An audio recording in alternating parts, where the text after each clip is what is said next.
Welcome to Hotline TV. He's Quinn McCord. And he's Tim Sod. Well, faithful viewers, you've spoken and we've listened. If it's House and Senate races you want to hear about, House and Senate races you shall have. So today is the first installment of The War for the Congress.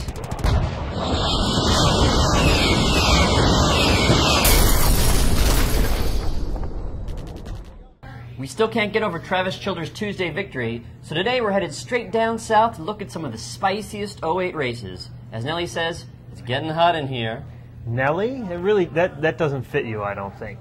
You'd be wrong. I would be wrong. Well, so we're going to take a look, first of all, at a couple House races in the South. We're going to start on the House because that's where, everyone really cares about. Senate, hear so much about. But we go down to the South, and, Mississippi's 1st district, Travis Childers comes in, takes everyone by surprise. Not really a surprise, but it wasn't a surprise to everyone. It was a shock.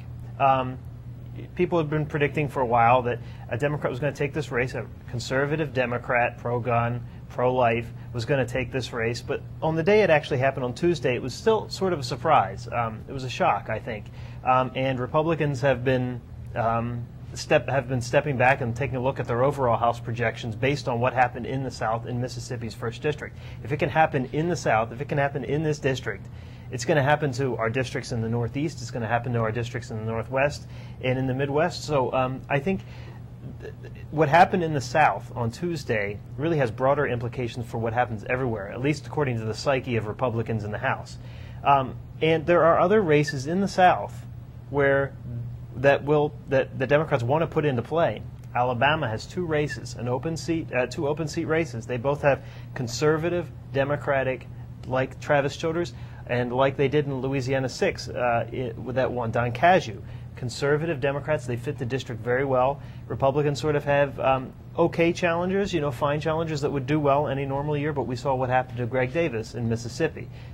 But before we leave Mississippi, though, yes. This race has made me take a second look at the Mississippi Senate race between Roger Wicker and Ronnie Musgrove, because it was one of those races that everyone thought, well, Democrats haven't won a Mississippi Senate race in decades, and no one's really thinking about it.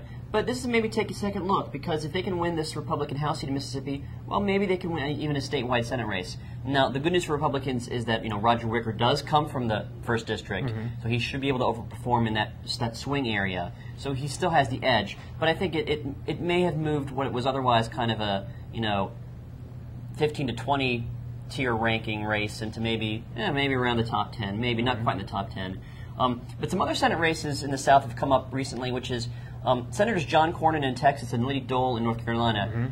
Some polls have come out recently that show their Democratic challengers within striking distance, kind of a high 40s to low 40s. And those are races that may develop. Now, of course, Texas is kind of the Democrats' New Jersey. I mean, it always seems close, but the Republicans always win.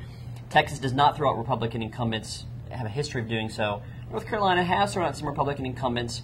I looked up today that no Senate race in North Carolina has been won by more than 55% since 1974. So Kay Hagan, the state senator from North Carolina, the Democrat, starts off with a good 46% of the base. So North Carolina definitely has tightened and could stay tight.